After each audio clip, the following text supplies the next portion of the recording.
સુરેન્દ્રનગરના Sayla Sudama street highway પર સરકારી ખરાબાની જમીન દબાવીને ગેરકાયદેસર બાંધકામ કરનારા તત્વો સામે હવે આરપારની લડાઈ શરૂ થઈ ગઈ છે। વઢવાણના જાગૃત નાગરિક અને પત્રકાર જયેશભાઈ ચૌહાણે મુખ્યમંત્રી અને કલેક્ટરને લેખિત રજૂઆત કરીને આક્ષેપ કર્યા છે કે સાયલાના સર્વે નંબર 2030માં જયરાજ વેલ્ડિંગ વર્કર સહિતની અનેક દુકાનો અસામાજિક તત્વોએ ખડકી દીધી છે। આટલું જ નહીં, આ ગેરકાયદેસર દુકાન ગરીબ અને અજ્ઞાન લોકોને ભાડે આપીને તેનું ભાડું પણ ઉઘરાવવામાં આવી રહ્યું છે। લેન્ડ ગ્રેબિંગનો ગુનો દાખલ કરીને આ દબાણો દૂર કરવાની માંગ સાથે જયેશભાઈ હવે કલેક્ટર કચેરી સામે ઉપવાસ પર બેસી ગયા છે, જેને પગલે સમગ્ર પંથકમાં ચકચાર મચી ગઈ છે। હું સુરેન્દ્રનગર કલેક્ટર કચેરીની સામે ઉપવાસ આંદોલનની અંદર ઉતર્યો છું અને પ્રતિક ધરણા કરી રહ્યો છું।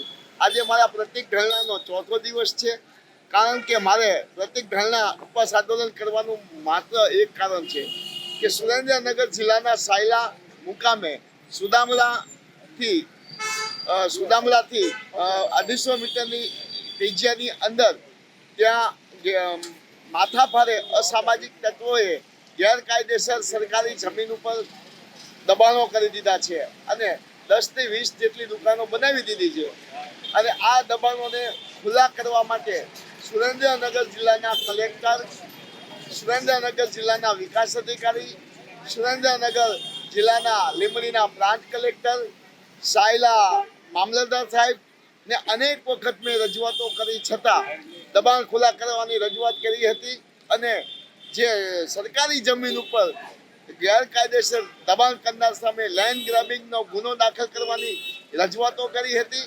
આ બાબતે અનેક વખત મુખ્યમંત્રી ભૂપેન્દ્રભાઈ પટેલ, ડેપ્યુટી સીએમ હર્ષભાઈ સંઘવી અને રાજ્યના ડીજીપી સમક્ષ લેખિતમાં અનેકવાર રજૂઆતો કરવા છતાં મને ન્યાય નહીં મળતા અને સરકારી જમીન સાયલા સુદામલા પથરેખામાં 20-30 જમીન વેકીવાળી જમીનમાં સરકારી ખરાબામાં દબાણ નહીં હટાવાતા મેં મારું ઉપવાસ આંદોલન પ્રતિક ધરણા ઉપવાસ આંદોલન ચાલુ કર્યું છે।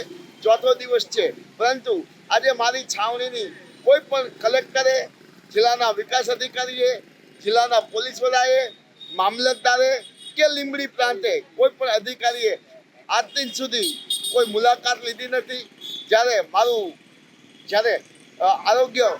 આરોગ્ય જ્યારે મફત હોય છે, જ્યારે મેડિકલ ચેકઅપ કરવાનું હોય તેનાથી પણ મને વંચિત રાખવામાં આવ્યો છે। બીજું કે જ્યારે આ લોકો કોઈ પણ જાતની અત્યાર સુધીમાં કોઈ નક્કર કામગીરી તંત્ર દ્વારા નહીં થઈ હોય તેવું જણાઈ રહ્યું છે, પરંતુ જ્યાં સુધી મને ન્યાય નહીં મળે ત્યાં સુધી મારું આંદોલન, ઉપવાસ આંદોલન, પ્રતિક ધરણા ઉપવાસ આંદોલન ચાલુ રાખીશ।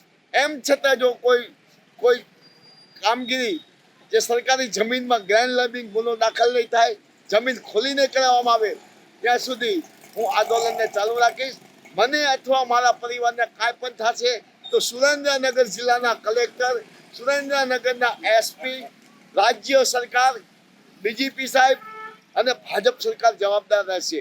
ત્યારે મારી માંગ છે અસામાજિક તત્વની સામે, ગેરકાયદેસર પ્રવૃત્તિ કરનાર સામે ગ્રેન્ડ લેબિંગનો ગુનો દાખલ કરવો, કારણ કે જે સરકારી જમીન છે કોઈના બાપની નથી। આ જમીન સરકારી જમીન છે, ભાજપના રાજકીય ઈશારે આ જમીન હડપ થઈ રહી છે, એના કારણે હું આંદોલન કરી રહ્યો છું।